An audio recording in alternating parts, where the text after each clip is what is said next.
Keluaran pasal 33 kita baca. Berfirmanlah Tuhan kepada Musa, "Pergilah, berjalanlah dari sini, engkau dan bangsa itu, yang telah kau pimpin keluar dari tanah Mesir, ke negeri yang telah kujanjikan dengan sumpah kepada Abraham, Ishak dan Yakub. Demikian, kepada keturunanmu lah akan kuberikan negeri itu. Aku akan mengutus seorang malaikat berjalan di depanmu dan akan menghalau orang Kanaan, orang Amori, orang Het, orang Feris, orang Hui dan orang Yebus, yakni ke suatu negeri yang berlimpah-limpah susu dan madu. Sebab aku tidak akan berjalan di tengah-tengahmu, karena engkau ini bangsa yang tegar tengkuk, supaya aku jangan membinasakan engkau di jalan." Ketika bangsa itu mendengar ancaman yang mengerikan itu, berkabunglah mereka dan seorang pun tidak ada yang memakai perhiasannya. Berfirmanlah Tuhan kepada Musa, "Katakanlah kepada orang Israel, kamu ini bangsa yang tegar tengkuk.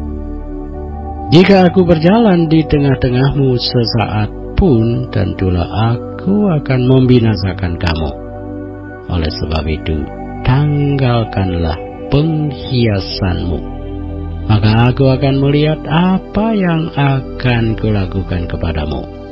Demikianlah orang Israel tidak memakai perhiasan-perhiasan lagi sejak dari gunung Horeb. Sesudah itu Musa mengambil kemah dan membentangkannya di luar perkemahan, jauh dari perkemahan, dan menamainya kemah pertemuan. Setiap orang yang mencari Tuhan, keluarlah ia pergi ke kemah pertemuan yang di luar perkemahan. Apabila Musa keluar pergi ke kemah itu, bangunlah seluruh bangsa itu dan berdirilah mereka masing-masing di pintu kemahnya, dan mereka mengikuti Musa dengan matanya sampai ia masuk ke dalam kemah. Apabila Musa masuk ke dalam kemah itu, turunlah tiang awan dan berhenti di pintu kemah, dan berbicaralah Tuhan dengan Musa di sana.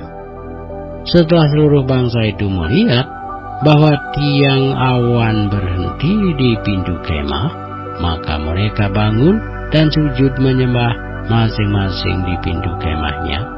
Dan Tuhan berbicara kepada Musa dengan berhadapan muka, seperti seorang berbicara kepada temannya.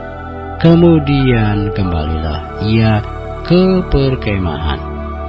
Tetapi abdinya Yosua bin Nun, seorang yang masih muda, tidaklah meninggalkan kemah itu.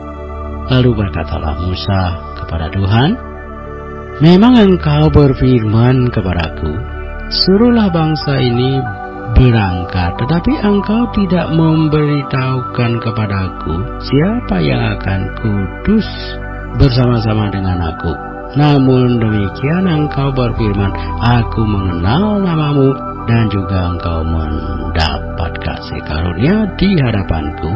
Maka sekarang jika aku kiranya mendapat kasih karunia di hadapanmu, beritahukanlah kiranya jalanmu kepadaku, sehingga aku mengenal engkau, supaya aku tetap mendapat kasih karunia di hadapanmu.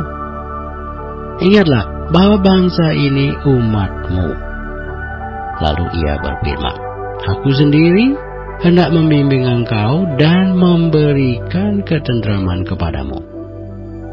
Berkatalah Musa kepadanya, "Jika engkau sendiri tidak membimbing kami, janganlah suruh kami berangkat dari sini.